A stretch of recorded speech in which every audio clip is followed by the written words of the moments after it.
So, I had such a lovely time watching the recordings of the last two classes that I've been out of town. And so I took the time to listen to the classes, that Lois helped facilitate, and as I was getting ready for this, and so just wanted us to think a little bit. I know many of you have been here. Some of you have been here one of the weeks, maybe 2 of the weeks. But part of the reason why Kelly wanted us to do this series during Advent is to really think about what's coming out of the verse of Ephesians 2:10. And so I'm just going to start by reading the verse one more time. And there is in the voice, there's a little paragraph that comes after that verse 2:10. Did you read that the first time, Lois? And so just want to read that. What I'd like us to start off with is almost like what they call Lectio Divina. So what it is I'll read that verse and the little paragraph that comes after it. The first time I read it, think about something, a phrase in there that kind of lands on your ear, and then we'll stop and we'll go around and just each one of us say that phrase. And then I'll read it again and we'll pick out a word and it can be in the verse or in that little writing piece that comes afterwards. And so let me start just by reading that. For we are the product of his hand, heaven's poetry etched on lives, created in the anointed Jesus to accomplish the good works God arranged long ago. The relationship between faith and works is often misunderstood. Some think that salvation is God's reward for good deeds. If that's true, then it can possibly be a gift. If it were a reward, then heaven would be a place where people might compare notes on what they did to make it through the gates. But Paul is confident in the truth of the gospel. The truth is that salvation is God's gift through Jesus. Grace and faith make salvation real in us. When we are transformed by grace, then we become new, God's new creation, and begin to live out the good works he has planned for us. Works then aren't the cause of salvation. They are salvation's result. To put it in another way, works aren't the means of salvation, they are its presence. So think about something that might have rung true for you in that. Lois, do you want to start? Can I put you on the spot? Oh, I thought you were going to read it to us. Oh, you want me to read it again? Okay. I thought she's gonna read it once and then. Oh, say okay. a I was- phrase. oh, That's okay. So no, I'll go ahead. What has always, I really didn't think about it, but the word etched Mhm. really sticks with me because I envision etching on glass, something permanent. Mhm. And glass is also fragile like our souls, and I don't know. So the word etched really stuck with me. How about you, Kim?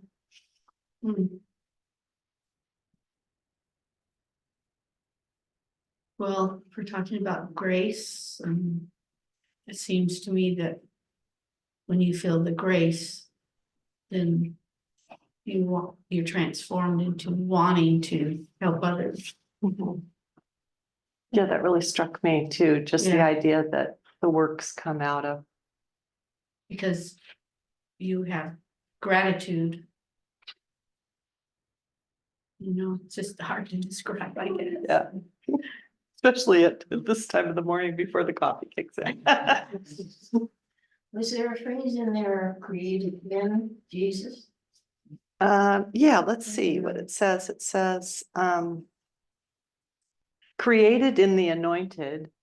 And then, so it says, for we are the product of his hands, heaven's poetry etched on lives, created in the anointed Jesus to accomplish the good works God arranged long ago.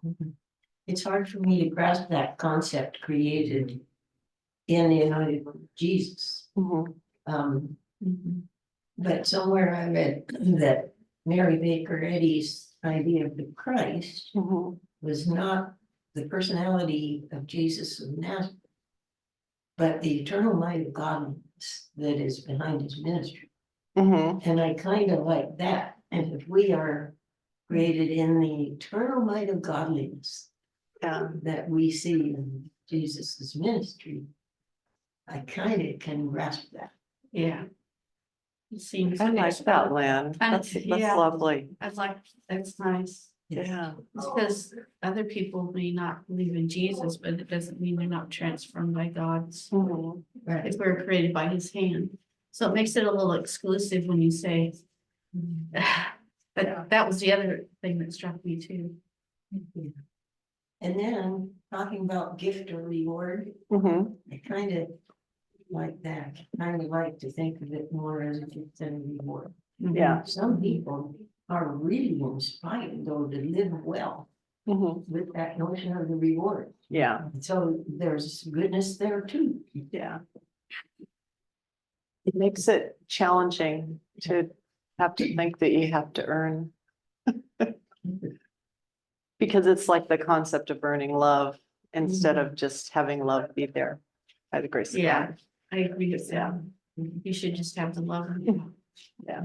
Trying to earn it, yeah. I think in Judaism and Islam, the reward is really great. Now, Judaism, they're not Yeah. really thinking of a reward so much in an afterlife. But some of my Jewish friends say that if I let them do me a favor, Mhm. I'm giving them a gift. Yeah, I forget the Hebrew word for that now, but Yeah. it's a gift to them to be able to do something for me. Mhm. And I like that too. I think that's a really nice thought. Chris, how about you? Well, I like that whole phrase of the poetry, Mhm. God's poetry, mainly because it's beautiful. And so well written. And it takes things out of the mundane into Mhm. some sort of more mystical Yeah. level. Yeah. So that's what I Yeah. like about it. And then I like that very, very last phrase of the, not the, of the description. I Yeah, don't remember what it they are was. its presence. That, to Not put in it the- another Not way. in the Bible, Oh, the very of the paragraph. yeah, to put it another way, works are the means of salvation. They are its presence. Yeah, its presence. I like that. too. So I like that idea of thinking about it not just as a Right. something just tangible, but kind of the essence of the works. Oh, hey, Ethan, how are you? Sorry, we weren't here earlier, we had technical issues. Yeah. Do you want? Do you want to share? Nancy, would you read it one more time? Yes, I would. Yeah. Okay. For we are the product of his hand, heaven's poetry etched on lives, created in the anointed Jesus to accomplish the good works God arranged long ago. The relationship between faith and works is often misunderstood. Some think that salvation is God's reward for good deeds. If it's true, then it can't possibly be a gift. If it were a reward, then heaven would be a place where people might compare notes on what they did to make it through the gates. But Paul is confident in the truth of the gospel. The truth is that salvation is God's gift through Jesus. Grace and faith make salvation real in us. When we are transformed by grace, then we become his new creation and begin to live out the good works he has planned for us. Works then aren't the cause of salvation. They are its result. To put it another way, works aren't the means of salvation, they are its presence. Well, yes, I think the word works and wonder exactly what works they're talking about, Mhm. what that have to do with our Yeah. salvation. So I think I'm trying to find it in these notes. Let's see. So it talks about we become new creation and begin to live out the good works. So I'm thinking that is to live a life that honors the teachings of Jesus. And however that shows up, I mean, that's a unique display for each one of us, internally and externally in the world. Anybody else have thoughts on that? That's what I'm thinking the works are. Well, yeah, I see. I see that, I think when you have transformations, you have more compassion and empathy for the world and for people. Mhm. And so that's where the gift comes from, is that you can say it's works, but it's, your heart's been changed, Yeah. your soul's been changed. How about you, Bill? Well, You've had coffee it's- now. Yeah, I've had coffee now. It starts out with long ago, these were Mhm. set in place, and does this mean predestiny? Is this things that were long ago before we existed, or when we were born, or Yeah, when, what is that? yeah. I'm so glad you brought that up because I think it almost really relates to this whole theme of, when we were talking about how is this etched in our lives as we're children? And then in the current day, that's, what was being discussed last week and now into the future. But I don't think it's predestined. No, I don't think it's entirely predestiny, but so many things that involve grace, we find out late, maybe late in life, maybe late in Yeah. progression of a process or something, when we feel we have control and we really don't. But in the end, we go back, people call it a good old 20/20 hindsight, Yeah, and in the end you go, oh, wow. that was great. If I'd only known. Yeah. So I was thinking of the One Parish, One Prisoner, and something that really struck me is that he said at one point that we're just helping people find the footprints that God put down for them. Mhm. Oh, I love that. And so the whole destiny thing for me, I have a terrible sense of direction, and so many times in my youth when I was backpacking, I'd be on the totally, the park ranger said, how did you get over here? Oh, I so appreciate that. But there was always a path, I always got back to the path.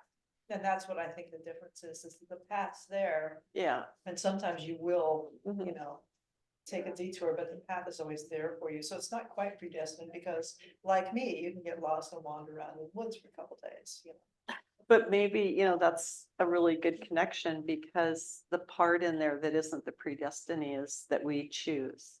So even if the path is laid in front of us, even if we could see the footprints, we still make a choice one way or the other at every given moment. And, one of the things I thought about as I was reading this week and preparing, and then I have a poem that I want to share, is just how much, if we listen, like you were saying, Bill, about how you look back and you're like, oh, that's where grace was, like now I see it. At the time it was really hard, but now I see it. But I'm thinking about like, what are the things that we can do to allow ourselves to be open to that grace and that creative energy of God as we move forward, so that part about how are we creating in the future. So think about that for a minute and then I'll share this. And let's see if I'm able to do this, Lois. Oh, that's a microphone. Okay. All right, I moved it because I was like, if anybody shows up or even the recording, you won't be able to hear it. Yeah.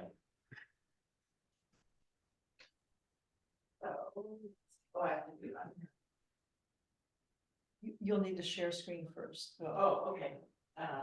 So let's go back to here. And before you start sharing screen, click on where you want to share, but click on sound, otherwise they can't hear it online. Sound. It's Down below, It's the lower. bottom left corner. Oh, share sound. Okay. Should I do optimize? Maybe. Ooh, yeah. Okay, and then share. It slows it down.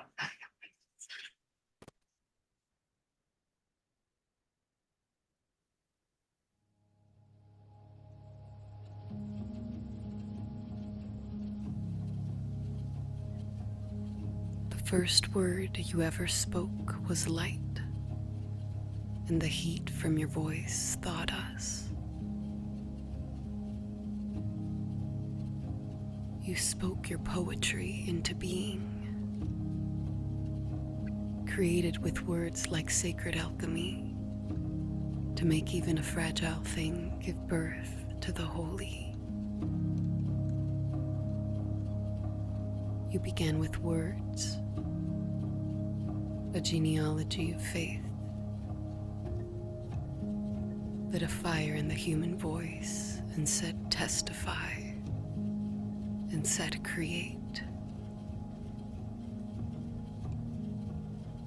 and said come, listen to the voices weaving the sum of life, still hanging in the loom. This is the plea of Eve, fashioned from earth, speaking with dust still on her breath. Become a little more pregnant every day with poems and books, movements and dreams, still developing cell by cell. Carry them until they're ready to be born with depth, to speak of experience and expression as one. Wait a while where the rooted night grows. You'll feel its movement coming ashore. Give in to parenting, your close-knit gift to the world.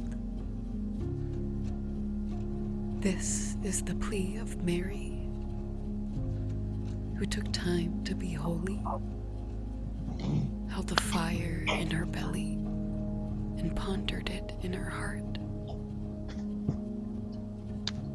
Become a little more pregnant every day with God and God's voice, with hope and promises.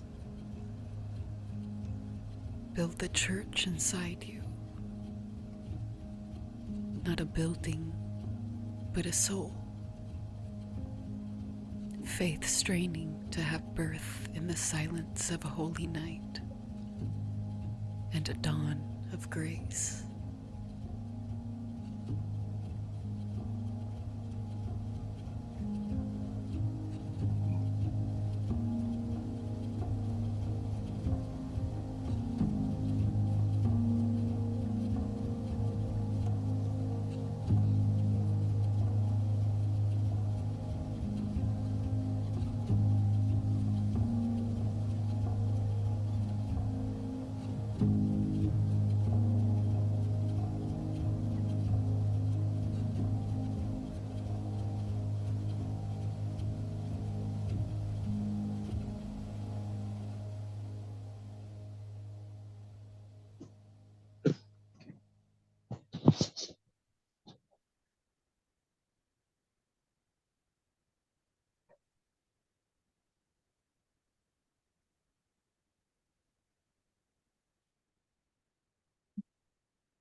So I found that little poem. It's by a local poet and theologian. This is at the Seattle School of Theology and Ministry, not the one at, that was at Seattle U, but there's a different Seattle school. And I just thought there was so much in that about what was in the verse from Ephesians. I have a copy of it if you want. Do you want me to hand it out?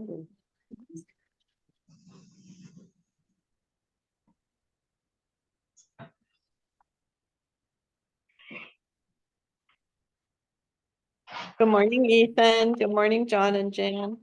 Yes, good morning. Well, that was a very nice reflective piece there, Nancy, that I think in looking back, knowing that God has been with us right from the start, where we didn't even realize it, I think, until we get older. But this idea of not earning salvation, but basically be ready to receive. And I think this is because there's so many things in life we're measuring by individual accomplishment, or have we completed this? Why we've always looked at, did I deserve it or did I earn it? So to me, grace, it kind of sets the tone of for people that are ready to receive the gift. And not that we give up our individual thoughts, but I think it just makes it clear to me Yeah. is grace is a gift. Thank you, Ethan. Yeah. Did other people have comments about that? Was lovely. Thank you, Ethan. Yeah. I loved, build the church inside you, not a structure, but a soul. Yeah. That's something for us Yeah. all to remember. Yeah. Yes, the church is inside of you. It's not a Yeah. structure. Well, when I kept thinking about the verse from Ephesians 2:10, I kept, because there was like, you brought up predestiny, you brought up grace, everybody had all these lovely comments this morning. And so I thought, well, let's turn to some poetry and see what comes out of that. Because I think for me, there's this always creating that. If I think about in John, where they'll say in the beginning was the Word and the Word was with God. So the idea that Jesus was with God from the very beginning. We are all with God from the very beginning, and God is always in us. It's hard sometimes to see that, right? Especially with striving. Striving kind of interferes with our ability to see God, but it just made me think about as we think to the future, how do we both prepare ourselves to be able to hear that creative birthing of God within us and around us, to notice it, to be aware of it, to and just maybe just to be open to it. That's one of the questions. Yes. Is just, what are some things, I think about everybody has practices that they do. We have a lot of people that enjoy being out in nature. I know some golfers that might find grace on the golf course. But what are ways that you find yourself being able to tune into just that voice of God, especially this time of year when there's so much going on and it's so loud? Well, I see the voice of God in other people that are helping others, creating. You can see God at work in these people that are diligently trying to preserve the rights of others, justice, and feeding people, and sometimes that's how I see God. Yeah, I thought like when we had the bridge dinner, just sitting at the table and talking with people, it just You're doing something. it's just lovely. Yes. For that connection, and then to see the faith in people that they share and shine when you know that they have lots of difficulties in life and they still are so deeply connected with God. Just people giving God's just love, Mhm. that makes them they belong. Yeah. And just the simple acts that people do this time of year, like putting up Christmas lights or something. I just see this sort of a unity and a joy that everybody's Mhm. seeking joy, that everybody's seeking something, and maybe it's commercial, maybe, but I mean, it's still, there's this common need we all have. Mhm. And maybe, again, we can not look at the differences, but look at the common, Mhm. that there Common are, pieces. Yeah. there's basics that people want, Yeah. and then all the little things people do this time of year, giving gifts, toys for kids or whatever, all those things that we all do, and it just, that people want to do good. People Mhm. want the world to be a better place. We just that gets lost so Mhm. often, and that's just God trying to pop out. Yeah, pop out. I like that. There you go. God trying to pop out. Yeah. That's awesome. So here's a thought. As we're thinking about, God writing poetry in and through our lives before we're born, all the way through, what are some of your hopes and dreams that you see in the future that you are connecting with or calling God to help you write that next part together?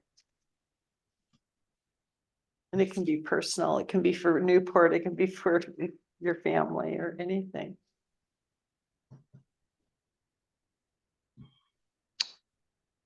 Well, Nancy, I would comment on your question there that many of us, I think, being retired and you have more time to really reflect on the importance of if it's just creating some new dimensions of what we are trying to find in our own spiritual walk of what faith means to us. And I think all these other gifts come by this reflection and allowing us to find out where the light might shine for somebody that doesn't have this feeling of joy or accomplishment or I'm not worthy or but I think that's been the greatest gift is I have aged with Maureen and I and our marriage is taking time to look at the things of what gives us joy, and it is devotion and reflection on listening. Where are you at today? What's going to be the most important thing? And I think the rest comes by, I guess, by the gift of having grandchildren. You really, really realize how important you have become an example to these new ones that are now adults or young adults, and they're out of the nest pretty quick. So I think you've got to really be ready to find out what is important to them, and if it's just showing up for an event. And I really am glad to see Christian education that two of our granddaughters are getting. It's really helping them set up a guideline of faith and where that's going to be. Thank you. Yeah. Anybody else? Thoughts for hopes and dreams? Kind of along Ethan's what Ethan was talking about, just as you get older, I think there is time for more self-reflection. I mean, just when the kids go away to college, it's like, oh yeah, look at all this time. So I look at, I've always been such a nervous person about stuff, and in some ways that makes me successful because I go back and double check things, but in other ways it drives me crazy.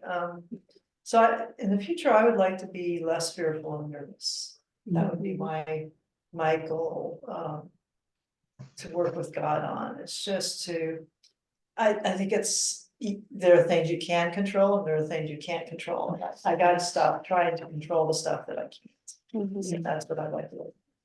Yeah. I think I'd that's a agree helpful one for I'd everybody, agree. right? I was gonna say, I'd agree with that, would have less fear and more, yeah, just working with that. Yeah, I could say that, yeah. I just think knowing God, realizing that everyone belongs. Mhm. And I don't necessarily mean belong in a way that they have to believe in Jesus or Right, all this other stuff that I think everyone's beloved, whether they, whatever religion or no religion. yeah, It's kind of that, well, the book we're reading right now, in book group. Her yeah. church, she has atheists going to her church and she has agnostics, but they're looking to be beloved, Mhm. right? To be part of each other. Yeah, but that's God, it's right there, Mhm. yeah. Thinking about what Chris was saying about people expressing their joy at this time of year, and Mhm. I think in my neighborhood, most of the people who are putting up lights and Christmas trees are not Christian, Mhm. but they're, I think, getting the sense that we're all in this together and we are all looking for hope and joy, and maybe we Christians are gonna see the true meaning of Christians more by all these other people who don't take the David James story to heart. Maybe we are coming to a point where we really will get it and we will come together as one family. Yeah. Well, we'll see you in a few minutes here, folks. We're off to church. We'll see you then. Okay, thanks, Ethan. Oh, yeah, okay, yeah, you should go to. So what kind of, I want to go back to a minute to just, what kind of practices do any of you do that help with just that? Always like one of the meditation groups I'm with, they always talk about finding your feet, which for me is a big thing because often I'm in my head. And so I find if I'm feeling my feet on the floor, then that's a good start. And then it just seems like, and then take a deep breath. And then all of a sudden I feel like, oh, yeah, God is here. God isn't fleeing off thinking about something. Yeah, no, practice, I've had a hard time doing practices. You know.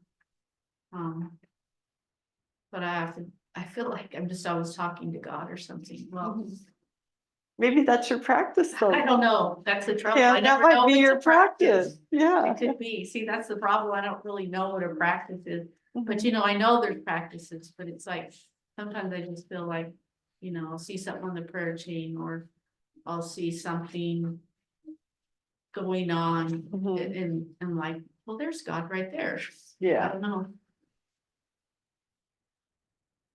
So.